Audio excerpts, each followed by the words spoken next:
question. How many of you, it's first time to Huntington Beach State Park? Just curious. Okay.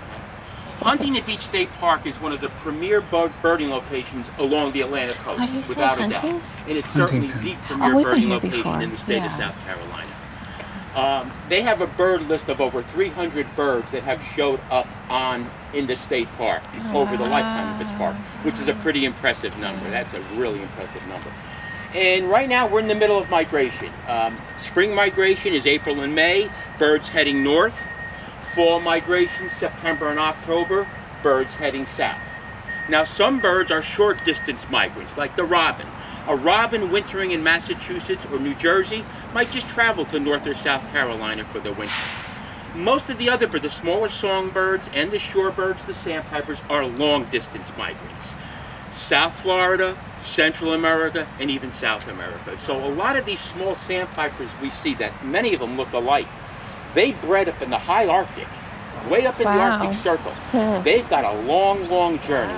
In areas like Huntington Beach State Park and other areas along the Atlantic coast are very important and critical stopover points for them, for feeding and resting. So again, it's birding, winds, tides, weather, all those things. How many of you call yourself a birder? You know, you go out one day, you see a lot of birds, next day you might go out and not see too many. That's just the nature of birding. If you have any questions as we're going along, please feel free to ask. Can't guarantee I can answer it, but I'll try. What we're probably going to see mostly are wading birds today, the long-legged wading birds. Herons, egrets, storks, and maybe if we're lucky, some spoonbills. I don't know if any of you have seen the pink spoonbills. They're eye-catchers. They're pretty. So what we're going to do first, we're going to head out to an overlook here. It'll give us a little vantage point to the salt marsh and to the pond immediately in front of us. Right? Walking insects, flying insects in the air, that's how they're feeding. You getting all these birds flying around? Tree swallows. Yeah. Yeah, I heard. Oh, okay. Points farther south. Lesser Yellow Lakes looks very similar, but just a little bit smaller. Now, to our right's the salt marsh. So that's subject to tidal movement. 2 high tides, 2 low tides every 24-hour periods. The high tides deliver a fresh supply of food. So the best time to bird a salt marsh would be about 3 hours after a high tide. The tide starts to recede and there's a fresh supply of fish, marine invertebrates, marine worms, and that's when you'll see your greatest variety of birds fishing in the water or plunging into the mud. So that's the salt marsh, again, tidal development. And later we'll take a walk on the Salt Marsh Boardwalk out there. You can see it, that starts at the Nature Center, which is just a short distance up the road towards North Beach. And the tide is very high, as you can see, almost reaching street level. This pond here, when the tide is very high, we get salt water intrude into this pond. So what we have in this pond is a mixture of salt and fresh water. Does anybody know the term for that? Brackish water, correctly. So it gives us another habitat. Salt, brackish, and beyond Atalaya Trail or Alligator Alley is a completely freshwater pond. So the diversity of habitats, salt, brackish, fresh, is why you get such a great variety of birds here. Yes? Is this different only because of the causeway being here, that it's... You mean at this level? Tidal? Well, just the fact that this is brackish and that's all salt tidal. Is it because of the road keeping the... Does the road cause a dam, basically? Well, yes, it's primarily freshwater, but when we have a high tide, you see the rice trunks there? They regulate the amount of salt water that comes into this pond. So that will change it from a true freshwater environment to the brackish environment. Before that causeway was this? I don't know. That was put. I don't know. Originally, they put in a road over here, which made a dam 100 years ago, about 100 years ago, and they saw the great impact it did for the nature in setting up for the birds. They built another dam here. Huntington's did. The Huntingtons did shortly later. Yeah. They built another Near dam the here. entrance, yeah. And then eventually it became the There's a sign road. over there explaining that. Yeah. That's why we know. Yeah, that's how we know. We've been here too many times. Hey, you're ratting me out. Read the signs. But yeah, it goes from the Atalaya to their plantation house, and they built that road there. You think of this state park. It's got that was 3 miles interesting of to know, undeveloped though. beach, great habitat for shorebirds. You've got a maritime forest, the forest that leads up from the beach, and you got a salt marsh, brackish marsh and a freshwater marsh. Yeah. No surprise it's a magnet for migrating birds. That's really nice. The diversity of habitats. And this water level is somewhat regulated. If it gets too deep, it's not suitable for shore birds, the sandpipers. The water's too deep for them. The yellowlegs can, with those long legs, can wade in it. But usually you'll see more of the wading birds that we see across the way. Now all those wading birds across the way, we'll get a scope on them. They're probably mostly egrets. The white birds, the small ones are the snowy egret. The larger one is the great egret. Big size discrepancy. And we get a closer view of them, we could talk about some of the subtleties to look for. Wood storks, and they're waiting for the tide to recede. They're going to probably hang out there for a few hours, wait for the tide to recede, and then you'll start seeing them disperse little by little. And then they all just get the notion, let's get up and start feeding because more of the mudflats get exposed. Oh, what do we got here? That looks like a little, was that an ibis? Looks like a white ibis going right to me. What's the difference in, how can you tell the difference in ibis and the small egrets? Ibis has a down curved bill, always will. All the ibises have a down curved bill. Egrets always don't have a straight bill. Let's see what's up there in the sky. There's an osprey coming in, large bird to our left, right at the shoreline, heading towards us. Oh, yeah. Okay. Common name, fish hawk. Oh, yeah. Fish is its only food, pretty much. And it does these spectacular plunge dives into the ocean or any body of water. You're seeing that, it's pretty amazing. They're migrating now. A few will winter here. Most of them will head to Florida, but a few will spend the winter here in South Carolina with us. But it's a beautiful bird. One of our largest hawks. Very adept at catching fish, and the bald eagles like to chase them and make them give up the fish, and they usually are successful. And there's a tree swallow right overhead.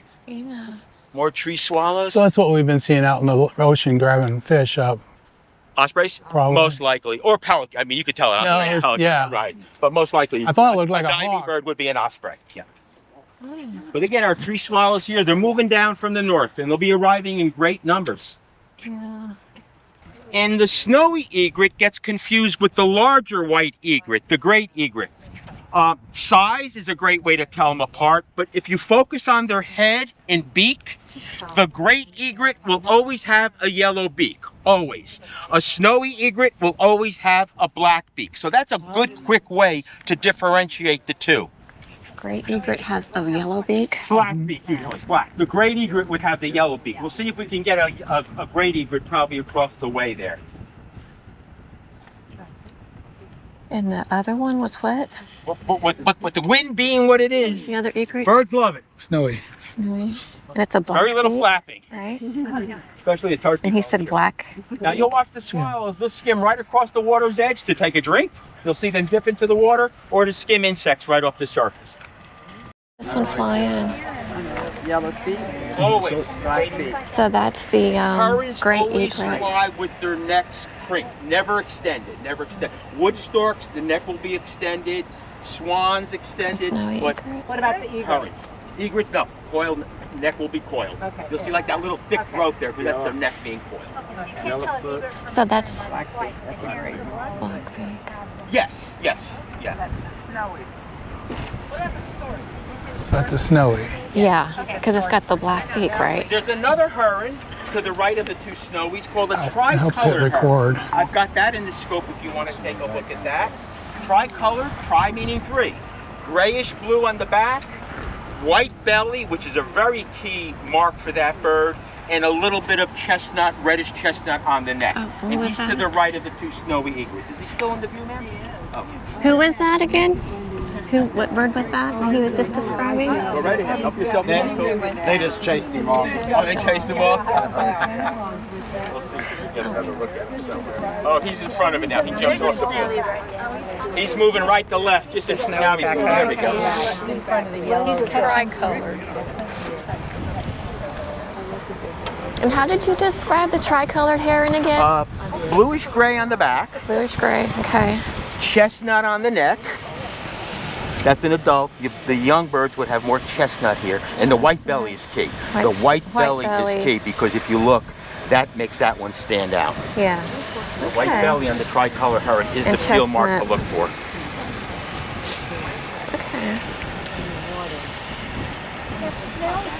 sister noticed. So you've got, I think I have bird book. Mine's an Audubon. Ladies and gentlemen, I've got a beautiful snowy egret right up close. Now across the way, we've got a great variety of wading birds. And I took a quick look. Looks like we have both types of egrets there, the snowy and the great egret. And the largest wading bird we would see would be the wood stork. Oh, white ibis, white ibis. White ibis. Mid-sized wading bird, white with black wingtips. Just the wingtips are black. Long, down-curved, reddish-pink bill, bright, pinkish-red feet. Unmistakable. White ibis. Another one right here. Another one left or right, low. And looks like we got a great blue heron coming right. No, excuse me, wood stork. Wood stork. Wood stork. Black and white, but all the flight feathers are black on the wood stork, not just the wing feathers. If you want to take a look through the scope, and you can rotate the scope left to right if you want to scan and see some of the wading birds there. Most of them look to be, like I said, snowy or great egrets, and there are some. Oh, look at that! Look at that! Oh. Oh my goodness. Our only stork in North America. Our only stork in North America is the wood stork. Europe and Asia has a few other ones, but that's the only stork we have in North America. We don't have any of that here. Here, look. Oh, look, are you getting it, Jim? They can soar like a hawk, as you can see. With those wings as broad as they are, very little flapping is needed today. Dangling feet when they go to land. When you're getting ready to land, you'll see them dropping the legs down. It's like the landing gears are going down. Why are their spoonbills pink? It's related to their diet. Yeah. Crustaceans, shrimp, just like Flamingos. flamingos. Thank you. I got pelicans on the brain.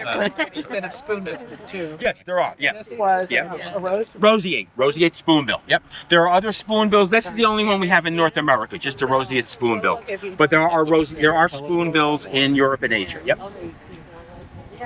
And Africa, I believe, too.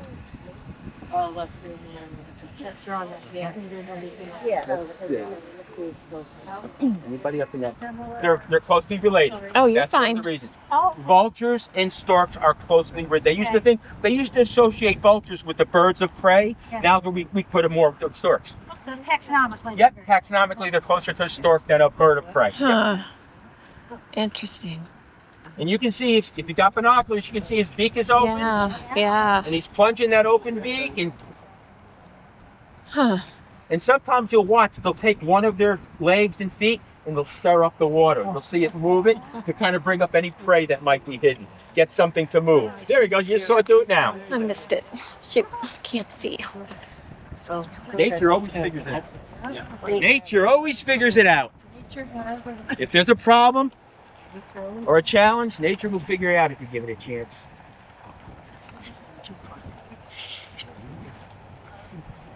And that's a young wood stork. That's a young I one. saw him earlier. Probably this year's bird. Why do you say it's young? I look at the head. The adult would have a gray, completely bald head. Okay. If you look around its head and neck, it's got like dusky brown feathering. Oh. No, size is the same. Size is the same. Most birds, when they leave the nest, are the same size as their adults. Across the board. In fact, in the birds of prey, the young are usually bigger than the adults when they leave the nest, if they've been well fed. Now the roseate spoonbill will feed the same way. It feeds by touch, not by sight. Our herons and egrets feed by sight. Snowy egrets, the great egret, great blue heron, they're looking under the water for moving fish. So that's why you'll see them stationary. The roseate spoonbill and the stork will move and try to stir up prey that they will then feel and snap their beak tightly on.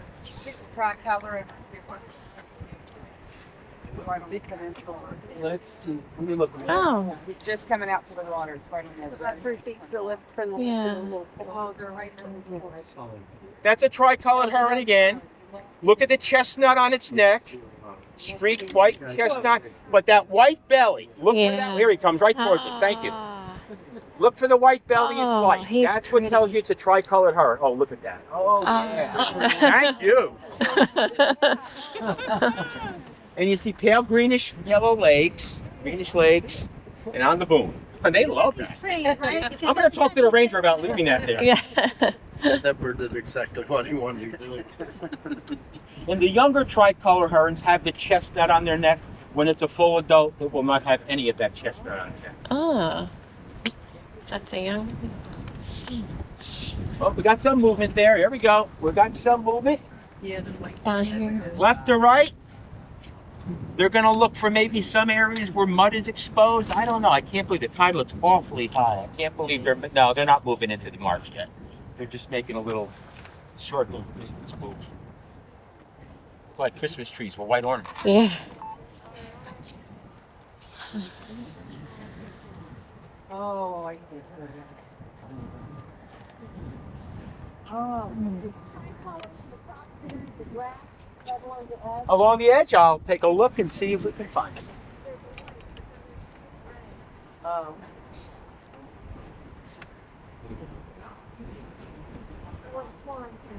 I see two together. Do you see those? I see two. Yep, they were tricolored herons. And that one going left to right, just low at the water's edge. Again, white belly. The white belly is what you want to look for a tricolored heron.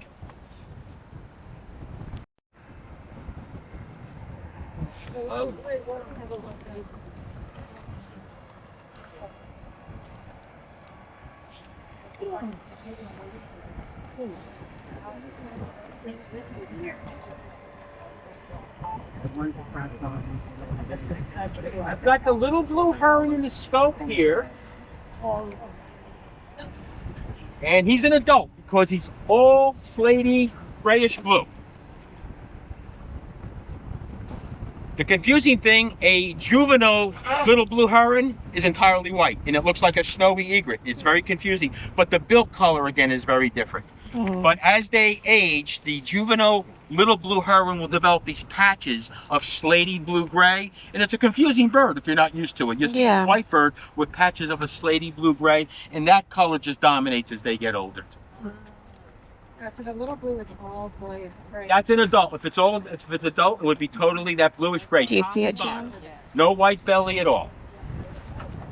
The white belly is not.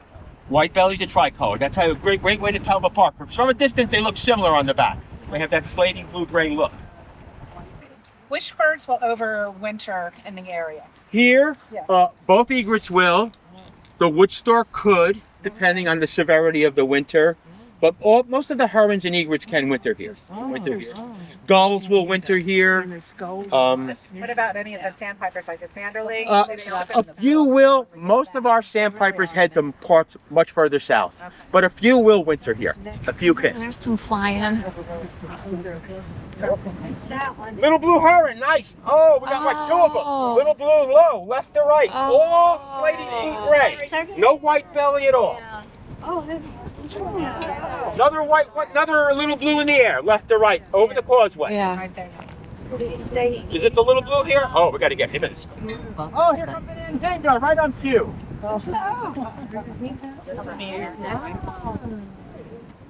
Looks like a flying cross.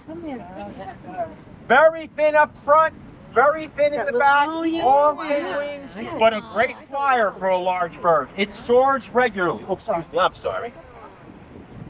What color is its beak? Its beak is usually blackish, ma'am. No, that will not, no. Its neck will always be extended. Anhinga's neck will always be extended with flying, unlike a heron.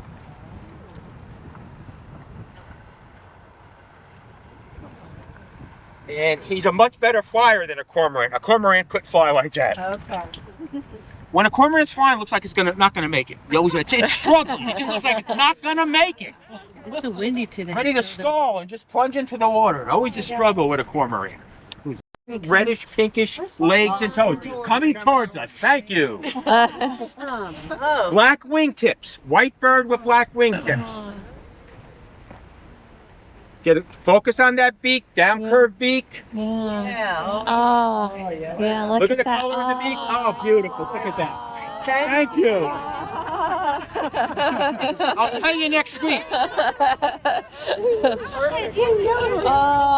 You see these towers I have? Oh, it's Wednesday. Let's get him in the scope. He's a beauty. Why is that? Why are female birds duller than males? I think it's because their nest, They're protected. protection, yeah. Better camouflage. They're the ones Yeah, spending more time on the nest. They don't want to be Yeah, obvious with bright yeah. colors. Yeah. You're young and you're raised. You can Blend into your Blend into your environment. surroundings, Yeah, And the men are worthless, just feed us out to get ate. All right, we could start heading out on the Marsh Boardwalk and see what we can stir up there. The common grass you see out here, salt marsh cordgrass or Spartina alterniflora is its scientific name. This is the most important plant in a salt marsh. And it's not important when it's living like this.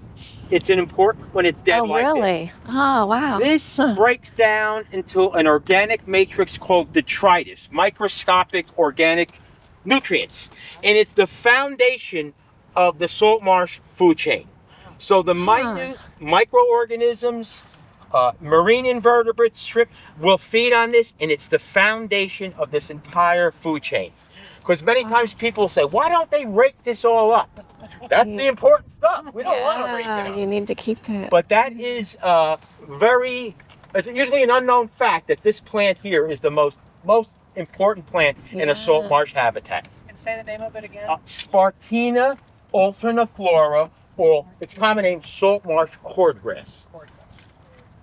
And it's still got some green color. You come back in 2 more months into winter, it'll be all like hay.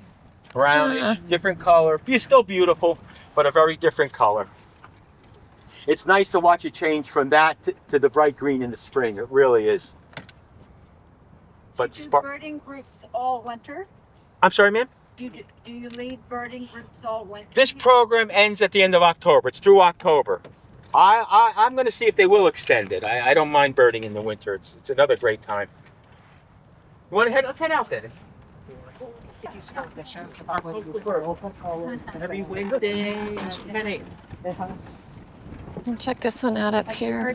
What with this? The great. And the hide in the grass there. Bright yellow bill, can't mistake it. Long extended neck, can't mistake it. Great egret, beautiful bird. Yeah. Beautiful bird. That's a pretty one. And again, snowy egret, much smaller with a black bill. Size-wise, if you saw one next to the other, you would never confuse them. Don't even need binoculars. No. Look at that bird. They generally are not as an active feeder as the snowy egret. The snowy egret, you see them feeding, they'll dance around, jump around quickly, move very quickly. Not this guy, pretty deliberate feeder. And again, feeding by sight. Looking under the water for anything that might be moving. And they'll take fish, frogs, snakes. Huh? Yeah, I think so.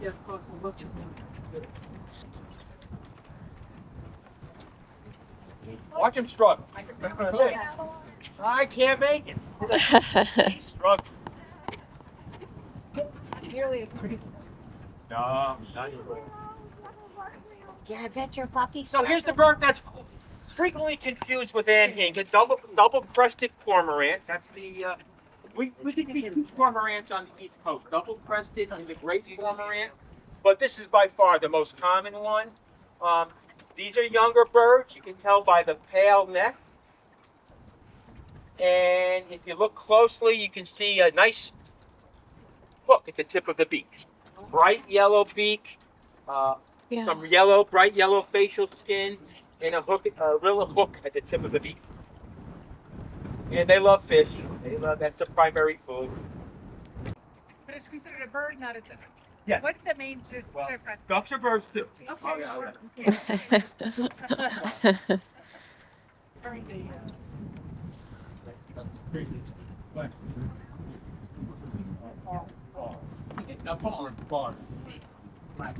Fascinating. Look how skinny its neck is.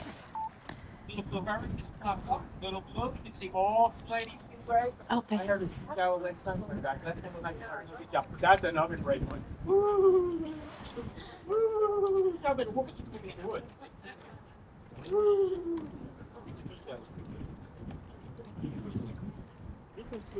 Now, the last several years, we've had a pair of bald eagles nesting along the salt marsh. if you follow the tree line, it's generally pretty even, and then you get to what I call a flat top tree. See where it sticks up a little bit above the tree line and a little flatter? I'm going to get the scope. There's a large eagle's nest there. I don't know if Yeah, there it is. Where is it? Where is it? we'll get Where it in is it? scope. You'll see the eagle's nest buds. You can So where, like, see that tree that's spotting up, That's- sticking up by itself. yeah. Right underneath. Right un- the- See a little black right underneath us. Okay. Years prior. What, You look at that nest, there's no way they could build that nest in 1 year, in one breeding season. So eagles will frequently. Do you see it, Jim? Not Is yet. it that tree that's sticking up right under it? He said.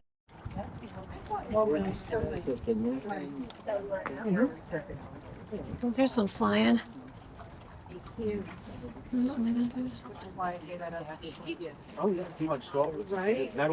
Can bring birds that you would normally not find here hundreds of miles out of its range. Oh. So after the hurricane kind of passes, I think they're saying maybe Friday-ish, late Friday, a walk along the beach, you could pull up, you might find some interesting birds that you normally would not find here.